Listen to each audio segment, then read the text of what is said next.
ये 3 दिन की सभा को सफल बनाया। ये उपवास की प्रार्थना जो प्रभु ने हमें रखने के लिए अगुवाई दिया और ये प्रभु की इच्छा के अनुसार सफल भी हुआ। इसलिए उस प्रभु की महान उपस्थिति के लिए जब 3 दिन परमेश्वर अपने दास गणों में होकर हमसे बातें किया, हमें अनुग्रहित और आशीषित किया है, उस महान परमेश्वर का हम हृदय की गहराई से धन्यवाद देते हैं। हालेलुया। विशेष तौर पे हम प्रभु के दास पास्टर बोली जो कोरबा से आकर हमारे मध्य में सेवा दिए, प्रभु उनको बहुत से आशीषित करे, उनके परिवार को भी संभाले। और भी हमारे मध्य में प्रभु के दासगण पास्टर सोहन, पास्टर मुकेश, वे भी हमारे मध्य में थे। प्रभु उन लोगों को भी अनुग्रह और आशीषों से भरपूर करे, उनकी विश्वकाय में सफलता दे। विशेष तौर पे कल हमारे आत्मिक अगुआ सर भी हमारे मध्य में आकर के वचन की सेवा दिया। हालेलुया। और निश्चित तौर पे वो हमारे के लिए आशीष के कारण ठहरा है। उनका बोया हुआ हर एक बीज आने वाले दिन में हमारे जीवन में वो फलवंत होने जा रहे हैं, हम विश्वास करते हैं। हालेलुया। तो प्रभु के दास के लिए भी हम हृदय के गहराई से धन्यवाद देते हैं। आज हमारे मध्य में प्रभु के दास पास्टर तुलेश्वर भी है। हालेलुया। और हम उनका भी धन्यवाद देते हैं कि वे हमारी निमंत्रण को स्वीकार करके हमारे मध्य में आए। हालेलुया। और आगे वे वचन की सेवा भी देंगे। हालेलुया। और आगे मैच की सेवकाई भी आज होना है। हालेलुया। आगे मैच की सेवकाई भी होना है, तो आप जरूर प्रार्थना के साथ रहे तो प्रभु हमारे को अनुग्रह और आशीषों से भरपूर करेंगे। हालेलुया। हालेलुया। तो सारे बातों में मैं महान परमेश्वर को धन्यवाद देता हूँ। प्रभु ने हर एक लोगों को आने के लिए सहायता किया, इस सभा में सम्मिलित और भागी होने के लिए प्रभु ने सहायता की। उस महान परमेश्वर के सारे भलाई और करुणा के लिए धन्यवाद। जितने लोग इस मीटिंग में सहायता किए, प्रभु आपने जो सहयोग किया, प्रभु बहुतायत से आप सबों को अनुग्रह और आशीषों से भरपूर करे। और किसी कारणवश किसी लोगों ने न दे पाए तो प्रभु आगे उनके भी जरूरतों को पूरा करे, ताकि उनके जीवन के द्वारा यीशु मसीह का नाम ऊंचा उठाया जाए। हालेलुया। हालेलुया। तो हर एक बात में हम प्रभु को धन्यवाद देते हैं। एक बात बताना चाहता हूँ, कितने लोग उपवास में हैं? हाथ खड़ा करेंगे। हालेलुया। कलीसिया में जब उपवास की प्रार्थनाएं होते हैं तो याद रखें, ये उपवास की प्रार्थना एक सेवक के लिए नहीं है, हम सेवक बिंदास हैं। समझ रहे हैं? हालेलुया। हमको ऐसा नहीं है, समस्या नहीं है, समस्या सेवक लोगों के पास है, लेकिन हम प्रभु का धन्यवाद देते हैं कि उस समस्या के बीच में मालूम है हमारा हाथ पर रुका नहीं, चल रहा है। हालेलुया। और मालूम है इस समस्या के बीच में प्रभु जब हमको बातें करता है, उपवास करना है, प्रार्थनाएं करना है, तो हमने अपनी निर्बलताओं को कभी नहीं देखा कि अरे आज हमारे पास निर्बलता है, दर्द और पीड़ाएं हैं, तो अरे हम कैसे फास्टिंग रखेंगे, कैसे उपवास रखेंगे, 3 दिन कैसे गुजरेगा। मालूम है। और प्रभु बोलता है रखने के लिए तैयार हो जाते हैं, कलीसिया में अनाउंस कर देते हैं। और प्रभु ये नहीं बोलता कि तू अपने लिए उपवास और प्रार्थना कर, परंतु तू जो भेड़ जो झूठ मैंने दिया उसके लिए तू क्या कर, उपवास कर, प्रार्थना कर, रो सुबह, ताकि वे तैयार हो जाए। और कलीसिया को तैयार करने के लिए उपवास और प्रार्थना रखे जाते हैं। लेकिन कलीसिया के झूठ आज सेवकों से कठिन काम कराने वाला है और खुद बैठकर दबा के क्या करने वाला है। समझ रहे हैं? आज कलीसिया को खद्दुक कलीसिया नहीं चाहिए प्रभु को। समझ आ रहे हैं? उपवास याद रखना, ये एक ऐसा उपवास की सभाएं है जो याद रखना। लय व्यवस्था की पुस्तक 16वें अध्याय में जब पढ़ोगे तो प्रभु ने कहा तू अपने प्राणों को दुख देना। क्या करना? दुख देना। और ऐसा जब करेगा ना, तब तू यहोवा के सामने पवित्र ठहरेगा। समझ आ रहा है? आप जानते हैं आपके हर दिन के जीवन में कितना बार आप पाप पर बुराई करते हैं, जाने अनजाने में। कोई गाली बक दिया, कोई झूठ बोल दिया और कुछ कर लिया। ये पाप कहां लेके जाएगा? समझ आ रहा है? ये पाप की मजदूरी क्या है? मृत्यु है जो केवल नरक लेके जाता है। समझ आ रहा है?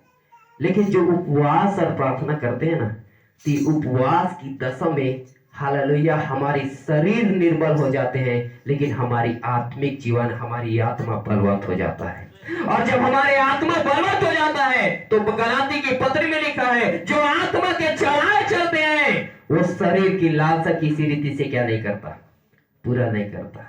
लेकिन आज वो केवल शरीर में चलना चाहते हैं, आत्मा में चलना नहीं चाहता है। तो शरीर में चलकर आप जाएंगे तो जाएंगे कहां? कलीसिया पास्टर उपवास और मीटिंग रखने के लिए बोलता है तो नहीं रखते, लेकिन बाहर से कोई पास्टर आ जाए, तू 3 दिन क्या 7 दिन फास्टिंग रख, तेरा बीमारी क्या हो जाएगा, ठीक हो जाएगा। सुन लेना आज, जब तक तू कलीसिया में उपवास और मीटिंग होता है ना, उसमें तू यदि उपवास और मीटिंग या उपवास में भागी नहीं हुआ उपवास के साथ, तो दुनिया का हालेलुया पास्टर संजय बोला है, बोल लेना, दुनिया का पास्टर आकर आपको बोल दे 40 दिन को उपवास रख तेरा बीमारी चंगा होगा, कदापि ठीक नहीं होगा। परमेश्वर अपने नियम को बदलता नहीं है। समझ आ रहा है? हालेलुया, समझ आ रहा है? परमेश्वर अपने नियम को क्या नहीं करता, बदलता नहीं। ये परमेश्वर का दास था, राजा की पुस्तक में लिखा है, बेतेल का बूढ़ा नबी। वो उसको प्रभु बात क्या बोला, 40 दिन 40 रात तू बिना खाए पिए यात्रा करना, कहीं रुकना नहीं, किसी के घर में ठहरना नहीं, मैं जहां बोल रहा हूं वही जगह में क्या करना, जाना बिना खाए पिए। अब जैसे जा रहा है, वो जिस जगह में पहुंचा एक और बूढ़ा नबी मिल गया उसको, लेकिन वो जाहिर बात ये था वो झूठा था। समझ आ रहा है? राजा की पुस्तक 13 अध्याय में पढ़ लेना। और वो आकर उसको कहता है कि मुझे प्रभु ने बात की है, मैं तेरे समान एक नबी हूं। उसने बोला इस रास्ते से एक नबी जा रहा है, उसको तू अपने घर बुला लेना, खाना खिलाना पिलाना ठहराना, और इसीलिए मैं तुझे लेने के लिए आया। अब ये प्रभु की आवाज को, प्रभु जो स्वयं बोला उसको छोड़कर ये दूसरे की बात में आ गया, दूसरे नबी के बात में आ गया। समझ आ रहा है? और दूसरे नबी के बात में आया। अब घर आया, उस झूठे नबी के घर, मस्त खाया पिया सो गया। सुबह फिर से यात्रा चालू कर रहा है। तो आगे बढ़ना, जब सुबह फिर यात्रा चालू किया, आगे में मल में रिछनी आया और उस भविष्यद्वक्ता को क्या किया, मार डाला। समझ आ रहा है? जो प्रभु ने, जो स्वयं उसकी अगुवाई कर रहा था, उसकी बात को न सुन करके दूसरे की बात को क्या किया, ध्यान दिया। परमेश्वर के लोगों, जब यहां उपवास के लिए अनाउंस हो रहा है, आप उपवास और प्रार्थना नहीं कर पा रहे हैं, तो आपका के ऊपर में सेवकाई करने वाला कैसे बोलेगा कि ये पवित्र इंसान है? बाइबल तो बताती उपवास की प्रार्थना में ही हमारी वो पाप करने की जो शक्ति है ना, वो टूटता जाता है, खत्म होते जाता है। आप उपवास और प्रार्थना नहीं करेंगे, आपकी ये शक्तियां कैसे खत्म होगा?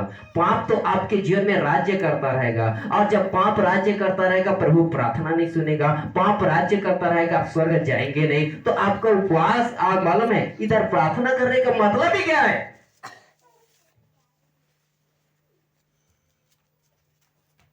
मालूम है? और पास्टर बोल देगा ना किसी को तो बुरा लग जाता है। समझ लेना, कुछ भी बोलो, बाइबल बताती है जो इस वचन को जान लेता है ना, उसका जीवन बदल जाता है। जो अपने गुरुओं की बात नहीं मानता, वो सब प्रकार की बुराइयों में जा पड़ता है, नहीं बच सकते। जो सिखाने वाले की डांट को समझ लेता है, उसके लिए जीवन का मार्ग बन जाता है। इसीलिए मालूम है, केवल खाने पीने में ध्यान नहीं रखना।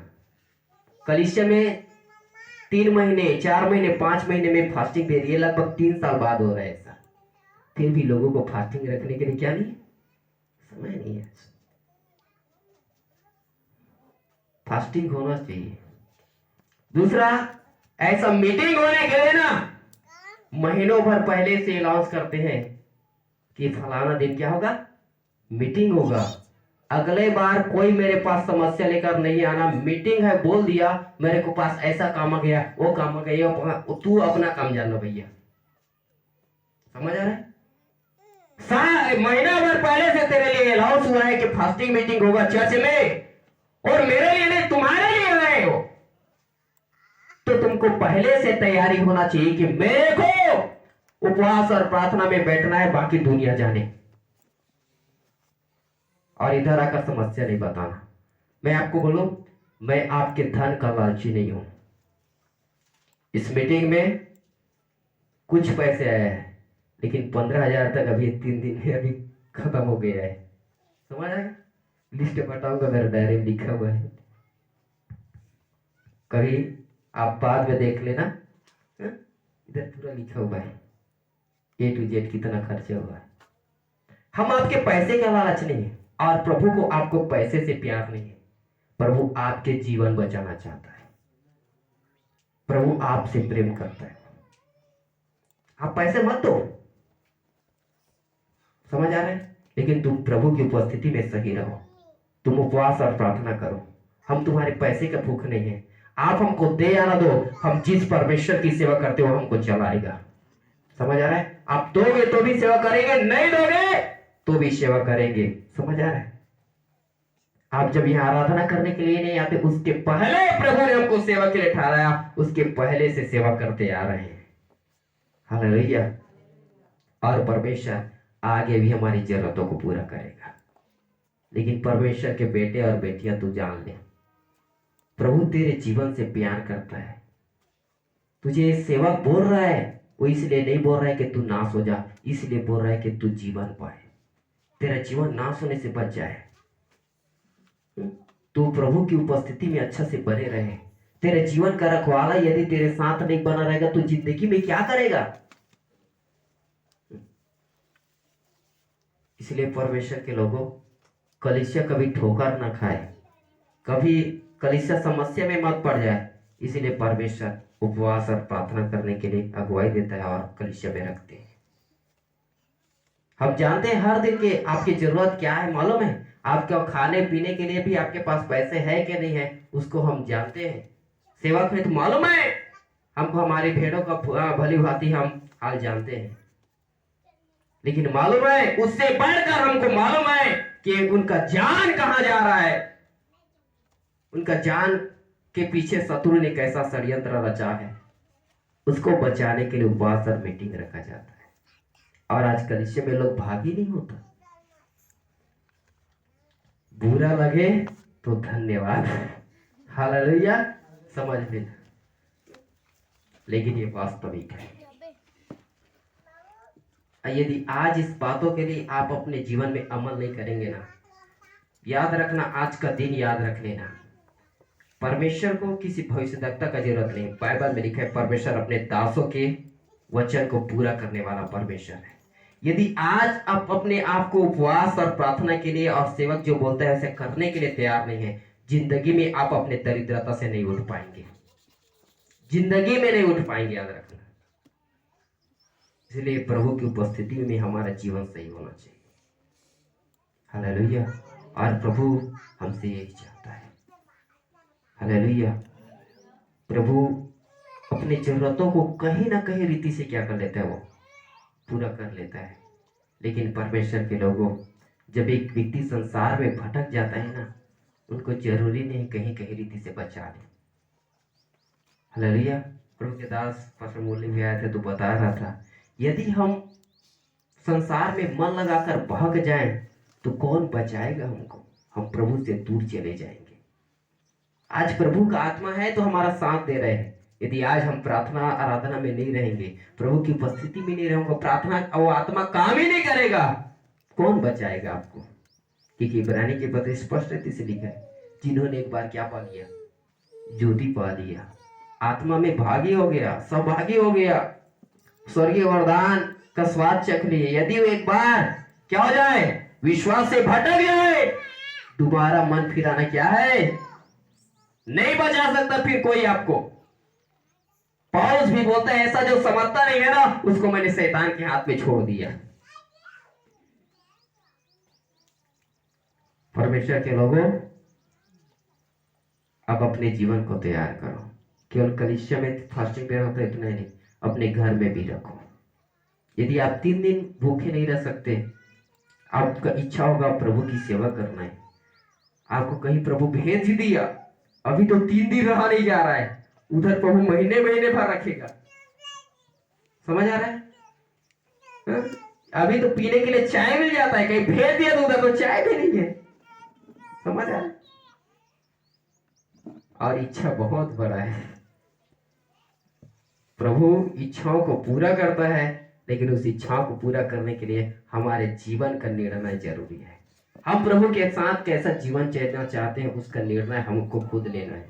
हमको उपवास प्रार्थना करना है, दर्द और तकलीफ झेलना है, क्या करना है, कैसे करना है, वो हमारे ऊपर है। हालेलुया। इसलिए याद रखना, बोल दिया पास्टर संजय दा तो बोल दिया, अगले बार से यदि हो गया कोई समस्या लेकर आ गया, वो सुनने वाला नहीं है। घर में बैठना है तो बैठ जाओ, मालूम है फोकट नहीं है। हमारे भी उपवास और प्रार्थना हम 3 दिन भूख को मार करके ऐसा फोकट नहीं बैठते। तू नहीं तो दूसरा सही, तू आज खड़ा नहीं होगा प्रभु के लिए, परमेश्वर तेरे सामने विश्वास के साथ कहता हूं, इसी जगह में हजारों लोगों को खड़ा करेगा। Hallelujah, hallelujah. हम आपको इसलिए बोलते हैं, यदि आज आप पुराने लोग, कलीसिया के पुराने लोग, यदि आज आपने उठे, कल नया लोग इसी जगह में आकर आराधना करेगा और वो बोलेगा, अरे ये 10 साल का विश्वासी को देख रहे इसकी हालत, आप उसके सामने नजर नहीं उठा पाएंगे। हालेलुया। हम आपको इसलिए आगे देते हैं, क्यों? ताकि आप उन नए लोगों के सामने आपका सर झुकना नहीं चाहिए। हालेलुया। इसलिए परमेश्वर के लोगों, पुराने हैं तो फल लेने वाला बन जाइए। हालेलुया। नए लोगों को बढ़ने दीजिए। हालेलुया। इसलिए अब से हम उपवास और प्रार्थना करने वाले हो जाए। Hallelujah, hallelujah. क्यों? क्योंकि उपवास की प्रार्थना में प्रभु कहता है, 58 अध्याय यशायाह में लिखा है, हालेलुया, वो परमेश्वर का प्रकाश हमारे जीवन में चमकता है। हालेलुया। इसलिए परमेश्वर के लोगों, हम उपवास और प्रार्थना रखें। उपवास की प्रार्थना हमारे जीवन की हर परिस्थितियों को बदल देता है। प्रभु के दास को सिखा रहे थे, निश्चित तौर पे हम उपवास और प्रार्थना करने वाले हो जाए। हालेलुया।